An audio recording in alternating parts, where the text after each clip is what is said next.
Maroscas apresenta o roubo. A Método Porto apresenta um tarifário ilegal. Dos 6.320 trajetos, 734 possuem um preço diferente consoante sentido do trajeto. Por exemplo, do aeroporto para o polo universitário, paga-se um Z4. Do polo universitário para o aeroporto, paga-se um Z3. Tendo em conta as zonas das duas estações. Aeroporto, Zona N10, Polo Universitário, Zona C6. E recorrendo ao simulador oficial dos transportes intermodais do Porto.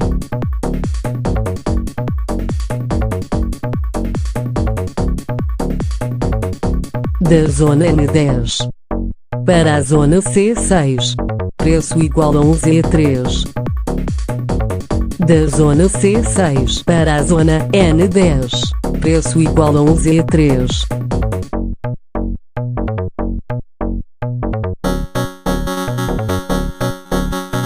Constata-se que o preço a cobrar deveria de ser um Z3 em ambos os sentidos. Tendo em conta os relatórios oficiais de contas de 2008, 2009 e 2010, estima-se uma fraude superior a €500 mil de 2008 a finais de 2010. Responsáveis durante esse período: Dr. António Ricardo de Oliveira Fonseca, Dr. Rui Fernando da Silva Rio, Dr. Gonçalo Nuno de Souza Maian Gonçalves, Dr. Marco Antônio Ribeiro dos Santos Costa, Engenheiro Mário Hermenegildo Moreira de Almeida, Doutora Maria Gorete Gonçalves Fernandes Rapo, Professor Jorge Moreno Delgado, Doutora Fernanda Pereira Noronha Menezes Mendes Gomes, Major Valentim Loureiro, Professor João Coraceiro de Castro.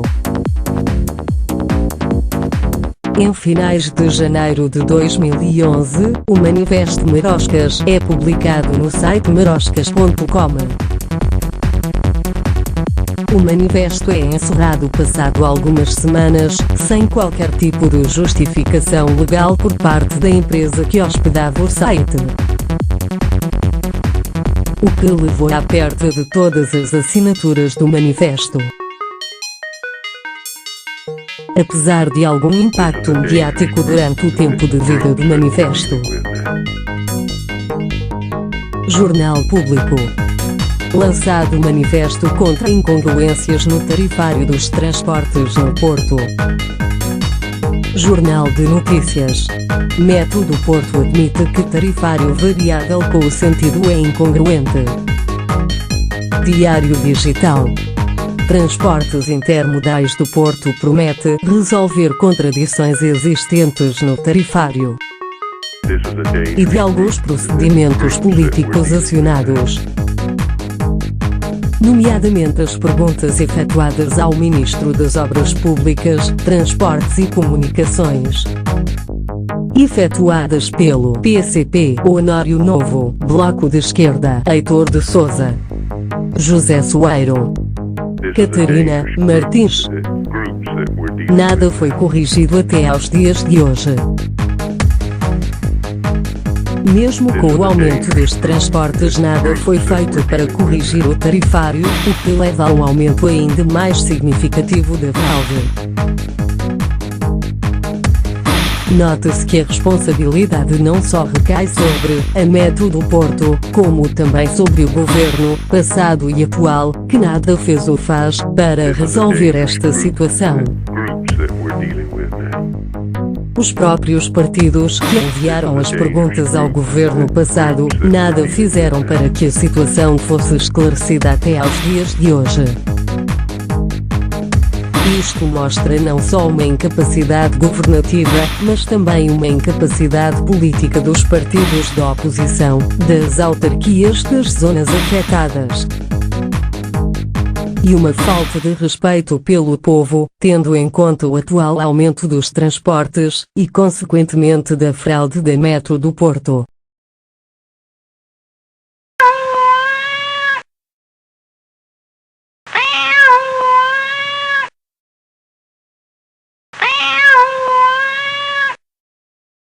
O pé de Aquiles do sistema democrático tem-se vindo a revelar sobre a forma da abstenção. Esta não possui qualquer peso democrático, sendo ignorada como manifestação do povo. Citando Cavaco Silva: se abdicarem de votar, não têm depois autoridade para criticar as políticas públicas. Só quem vota poderá legitimamente exigir o melhor do próximo governo. Pois há quem não tenha legitimidade para votar e vote. Consultando os cadernos de recenseamento através da aplicação do Ministério da Administração Interna.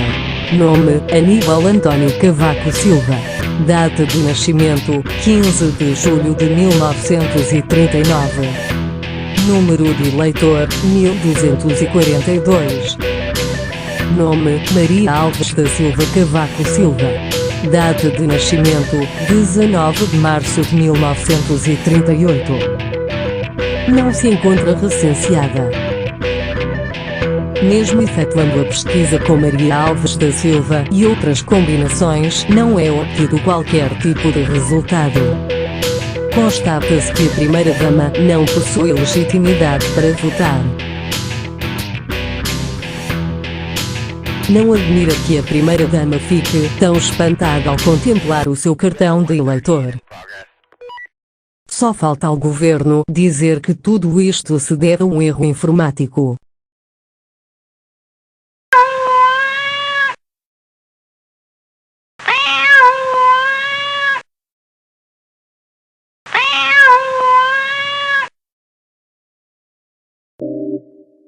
Maroscas apresenta o sistema eleitoral.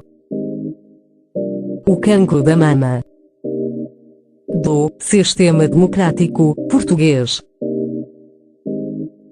A principal função de um sistema eleitoral é o da representação do povo em iguais proporções. Princípio este democrático manifestado sobre a forma legal do voto. A forma legal de voto não só carece de seriedade matemática, como de ética política. A atual lei distorce o poder de voto de cada cidadão, violando a Constituição Portuguesa. Artigo 12º da Lei Eleitoral da Assembleia da República. O território nacional é dividido em 20 círculos eleitorais, correspondentes aos 18 distritos do continente, mais 2 regiões autónomas. A estes 20, acrescem-se mais 2. Um círculo eleitoral para os eleitores a residir nos países europeus. Um círculo eleitoral para os eleitores dos mais países. O que prefaz um total de 22 círculos eleitorais. Artigo 13º da Lei Eleitoral da Assembleia da República. Existem 230 assentos parlamentares. 226 são distribuídos pelos 20 círculos eleitorais do território nacional, aplicando o método de onde. Os restantes 4 são distribuídos pelos 2 círculos eleitorais, que representam os eleitores residentes fora de Portugal. Artigo 16º da Lei Eleitoral da Assembleia da República.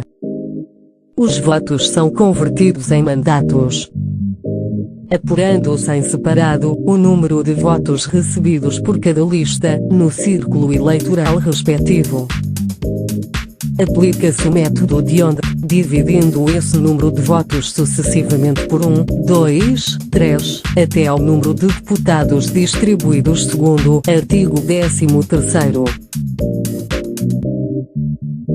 Aplicando os métodos descritos na Lei da Assembleia da República. e tendo em conta os resultados das legislativas de 2011, publicados no Diário da República a 17 de junho de 2011. PS. Foi favorecido em 6 deputados. PSD foi favorecido em 15 deputados. Os restantes partidos foram prejudicados uma média de deputado e meio. A distorção efetiva do poder de voto de cada cidadão viola os seguintes artigos da Constituição Portuguesa. Artigo 1º. Portugal é uma república soberana, baseada na dignidade da pessoa humana e na vontade popular. Artigo 2º. A República Portuguesa é um Estado de direito democrático, baseado na soberania popular. Artigo 3º. A soberania, una e indivisível, reside no povo. Artigo 9º. A linha D. Promover o bem-estar e a qualidade de vida do povo e a igualdade real entre os portugueses. Artigo 10º. O povo exerce o poder político através do sufrágio universal, igual, direto, secreto e periódico. Artigo 13º. Todos os cidadãos têm a mesma dignidade social e são iguais perante a lei. Ninguém pode ser privilegiado, beneficiado, prejudicado, privado de qualquer direito. A distorção do poder de voto deve-se à aplicação do método D'Hondt, considerando os 22 círculos eleitorais. A aplicação de um método alternativo como o de Santiago, considerando os 22 círculos eleitorais, reduziria a desproporcionalidade em 58%. A aplicação dos métodos D'Hondt e Santiago, considerando o país como um só círculo eleitoral, levaria a uma redução da desproporcionalidade de 72% no caso de D'Hondt e de 90% no caso de Santiago. No caso das últimas eleições para a Assembleia Legislativa da Região Autónoma da Madeira, dos 47 mandatos, 24 foram atribuídos ao PSD, resultante da aplicação do método D'Hondt. Usando o método de Santiago, PSD obteria apenas 23 deputados e não obteria maioria parlamentar. Concluindo, a distorção efetiva do poder de voto viola a Constituição Portuguesa. A distorção do poder de voto deve-se não só à desproporcionalidade inerente ao método D'Hondt, mas também à forma como este é aplicado. A desproporcionalidade é agravada pela aplicação do método D'Hondt em duas vezes. Uma primeira vez a quanto da distribuição dos mandatos pelos círculos eleitorais. Uma segunda vez a quando da conversão de votos em mandatos. Existem métodos alternativos para reduzir substancialmente a distorção do poder de voto, como é exemplo a aplicação do método de Santiago.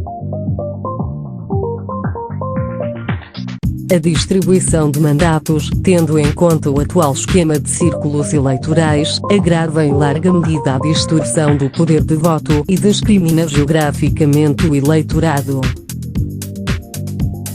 Nunca teria sido possível uma maioria do PSD nas eleições para a Assembleia Legislativa da Madeira, se a vontade popular fosse apurada seriamente. Face a estes factos, o governo não possui legitimidade para responsabilizar o povo pelas medidas acordadas com a Troika, entre outras. Urge a necessidade de reformular o sistema eleitoral, devolvendo o poder ao povo.